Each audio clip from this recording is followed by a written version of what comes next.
오늘 출애굽기 1장 15절부터 22절의 내용은요, 히브리 바로 왕이 히브리인의 말살하는 정책을 피는 내용이 나옵니다. 오늘 본문은요, 요약을 해보면 애굽 왕이 히브리 산파 십부라와 부하에게 히브리 여인이 해산할 때 남자이면 죽이라고 명합니다. 그러나 산파들이 하나님을 두려워해서 왕의 명령을 어기고 아기들을 살려주게 되죠. 이 일은 하나님을 경외하는 산파들의 신앙 때문에 그렇습니다. 결국 이 모습을 통해서 하나님께서 산파들에게 복을 내려주시죠. 이에 애굽 왕이 생각을 바꿉니다. 모든 백성들에게 명령을 하죠. 히브리 남자아이가 태어나면 모두가 나일강에 던져버리라, 이렇게 명령하는 내용이 오늘 본문의 내용입니다. 오늘 이 본문을 통해서 우리가 살펴봐야 될 것이 하나 있어요. 그게 바로 뭐냐면 성도는 사람보다 하나님을 더 두려워해야 된다는 겁니다. 성도란 사람보다 하나님을 더 두려워하는 사람이 바로 성도죠.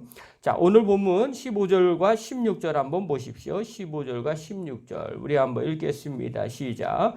애굽 왕이 히브리 산파 십부라라 하는 사람과 부하라 하는 사람에게 말하여 이르되 너희는 히브리 여인을 위하여 해산을 놓을 때 그 자리를 살펴서 아들이거든 그를 죽이고 딸이거든 살려두라. 자, 애굽 왕 바로가 히브리 백성들이, 이스라엘 백성들이 많아지는 것을 보고 생각한 겁니다. 이들을 어떻게 말살해야 되는가?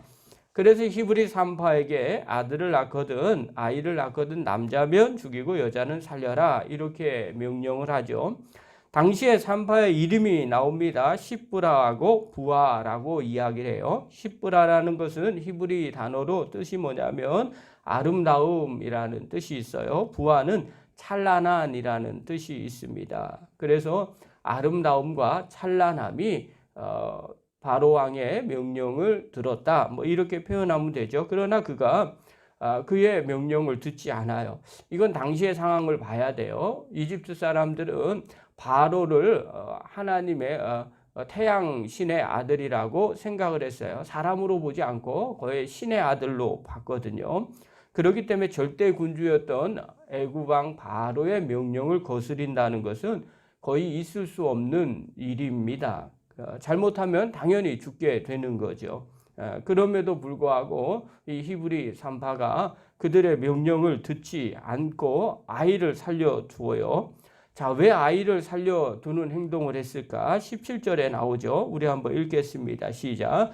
그러나 산파들이 하나님을 두려워하여 애굽 왕의 명령을 어기고 남자 아기들을 살린지라. 자, 이 산파들은 어떤 생각을 갖고 있었냐면 인간인 바로보다는 하나님을 더 두려워했기 때문에 그렇다는 거예요. 그러니까 어느 걸 더 두려워하느냐에 따라서 우리의 행동이 달라지게 되고 결과가 달라지게 되는 거죠.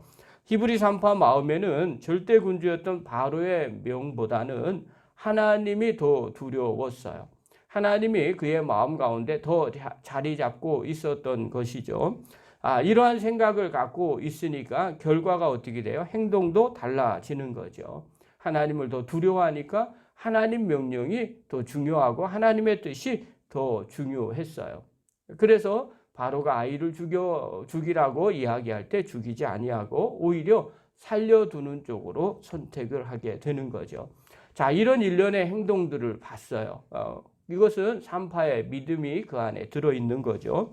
이러한 산파의 믿음의 행동, 그 모습들을 보고 하나님이 어떻게 하셨을까? 20절과 21절 보십시오. 읽겠습니다. 시작. 하나님이 그 산파들에게 은혜를 베푸시니 그 백성은 번성하고 매우 강하지니라. 그 산파들은 하나님을 경외하였으므로 하나님이 그들의 집안을 흥왕하게 하신지라. 뭐라고 성경은 얘기하느냐? 은혜를 베풀어 주셨다는 거예요. 이유는 뭐냐? 다른 게 아니죠. 하나님을 경외했기 때문에 그렇다는 겁니다. 자, 그러면 이 산파가 어떤 마음을 가진 겁니까? 어떻게 하나님을 경외했어요? 바로 왕의 명령보다는 하나님을 더 두려워하는 마음을 가진 것, 그리고 그에 맞는 행동을 했을 때 하나님은, 성경은 이렇게 표현하죠. 하나님을 경외했다. 그래서 그 결과로 하나님께서 그 집안을 흥왕하게 해 주셨다는 겁니다. 자, 그렇다면 오늘 우리도 마찬가지죠. 경외한다는 게 뭘까? 하나님을 더 두려워한다는 것이 과연 무엇일까? 우리는 입으로 고백하죠. 하나님 정말 사랑하고 하나님 만왕의 왕이십니다 라고 고백한다는 거죠. 그렇다면 예를 드는 거죠. 이 부하와 히브리 3파처럼 바로 왕의 명령보다는 하나님의 명령을 더 귀하게 여기는 것. 그리고 목숨을 내어놓기까지도 그 명령을 지키고 따라가는 것. 이 모습이 두려워하는 것, 그리고 경외하는 모습이 아닐까 생각을 하게 되는 거죠. 그래서 예수님께서 제자들에게 말씀하시죠. 마태복음 10장 28절에 이렇게 말해요. 몸은 죽어도 영혼은 능히 죽이지 못하는 자들을 두려워하지 말고 오직 몸과 영혼을 능히 지옥에 멸하실 수 있는 일을 두려워하라. 제자들에게 얘기하죠. 몸은 죽이는 이것은 바로와 같은 이 땅의 육적인 권세를 갖고 있는 사람들을 의미하는 거겠죠. 그것을 두려워하지 말고 그 몸뿐만 아니라 영혼도 함께 지옥에 가게 할 수 있는, 멸할 수 있는 그 하나님을 정말 두려워하는 사람이 제자고 성도 아니겠느냐라고 말씀하고 계시는 겁니다. 자, 그렇다면 하나님을 경외하는 자의 마땅한 자세가 어떨까요? 당연히 세상보다는 하나님을 더 두려워하는 거죠. 잠언서에 보면요. 잠언서 29장 25절에 보면 이런 말씀이 있어요. 사람을 두려워하면 올무에 걸리게 되거니와 여호와를 의지하는 자는 안전하리라. 여기서 사람을 두려워한다는 것은 다른 것이 아닙니다. 세상 사람들이 부러워하는 권력이나 명성이나 또 때로는 힘, 부 따위를 갖고 있는 사람들에게 잘 보이려고 하는 것. 그들 앞에서 잘 보이고 또 그들을 통해서 내가 이 땅에서 뭔가 원하는 것을 얻으려고 하는 사람들. 이 사람들은 자기의 마음 가운데 그 사람들이 더 중요하다고 생각하는 거죠. 이런 사람들은 결국에는 하나님의 뜻과 옳은 길에 나가지 못하더라는 거예요. 그것을 하나님이 표현하는 거죠. 그런 사람을 두려워하면 너 인생 가운데 올무에 걸리게 될 것이다. 그것 때문에 더 좋은 것, 하나님이 원하는 것 선택 못하는 그런 어리석은 인생이 될 수 있다는 것을 말합니다. 그러니 너희들은 그렇게 살지 말아라. 이왕이면 하나님을 의지하면서 사는 것이 안전하다라고 말씀해 주고 있습니다. 그러므로 사랑하는 성도 여러분, 우리 성도란 하나님을 의지하면서 살아가는 사람이에요. 하나님을 사람보다 더 경외하고 두려워하는 존재가 바로 성도라는 겁니다. 그러므로 오늘 우리의 삶을 확인 한번 해보시기를 바랍니다. 무엇을 더 두려워하고 있는가? 또 무엇을 더 준엄하게 지키고 있는가?